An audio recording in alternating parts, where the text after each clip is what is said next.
Patrick Harvie, followed by Rosanna Cunningham.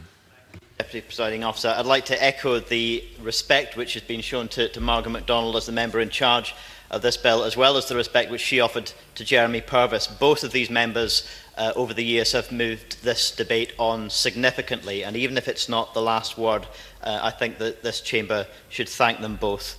Jeremy Purvis made reference to some of the religious arguments which have been advanced on this issue, and Margo Macdonald, I think, referred to the support that she's received from good churchgoers.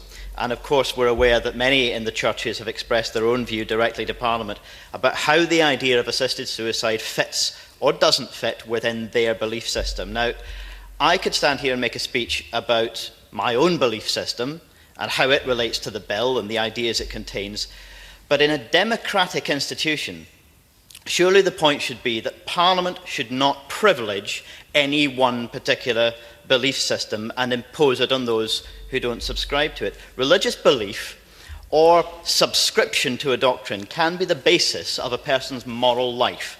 They may value that very highly, and we should all respect it. But our society and this secular authority, Parliament, society's secular authority, must not become a means for imposing such a religious position on everyone. Our authority does not come from a deity or from a holy book, even for those of us who believe in deities and holy books. Our authority comes from the electorate.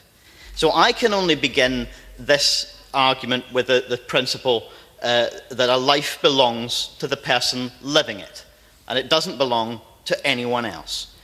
Now, people approach the difficult choices such as how to face and whether or not to take control of the end of their life in very different ways, based on their own values and their own beliefs. In reply to Michael Matheson, I have never heard anyone argue that assisted suicide is the only way of achieving a dignified death. The only argument that's central, I think, is that each one of us is the person best qualified to make that decision in respect of our own lives.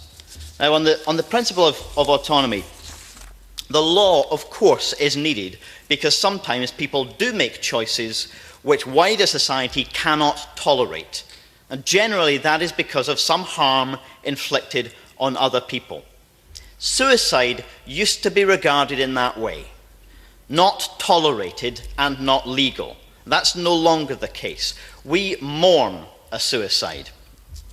We question ourselves, or at least we should, and we question our society about the causes, the contributory factors, and we try to improve well-being in society. But we would not, I hope none of us, want to regard suicide any longer as an offence.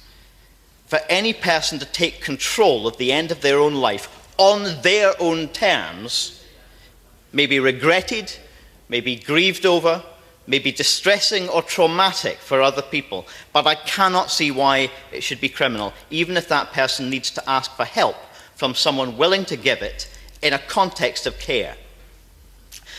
Many people have argued that the law must protect people against the risk that they might feel pressure to make a choice that they don't really wish to make, or that they wouldn't otherwise make. And that, I think, is a genuine concern. But let's remember that by rejecting this bill, we would be leaving people in just that position. People who wish to make one choice being told that they may not being allowed to ask for the help, certainly not being given it. People who wish to make that choice being told that they must either go abroad to do it if they have the money and the ability to do that, or that they must risk criminalising the friends or family or those from whom they seek help. Now, is that respecting the autonomy of anyone? Is that protecting people against the pressure they can come under to make a choice that they find intolerable, that they do not wish to make? The risk that someone could come under pressure to end their lives prematurely when that's not their preference is very serious, and we should not take that lightly. But nor should we take lightly the serious risk and the reality that people are under pressure to make the other choice when they would wish to take the option of assisted suicide. Now, some people will continue, no doubt, to travel overseas to make that choice. And I think, just in closing, Deputy Presiding Officer, my last comment is that the absence of any vociferous call for those people to be chased down and prosecuted for travelling overseas for an illegal purpose, the absence of that call suggests to me that we actually don't consider these people to be really criminals. We don't consider them to be people who pose a threat to others or to wider society. If we did, as in relation to travel overseas for other illegal purposes, we would be prosecuting them.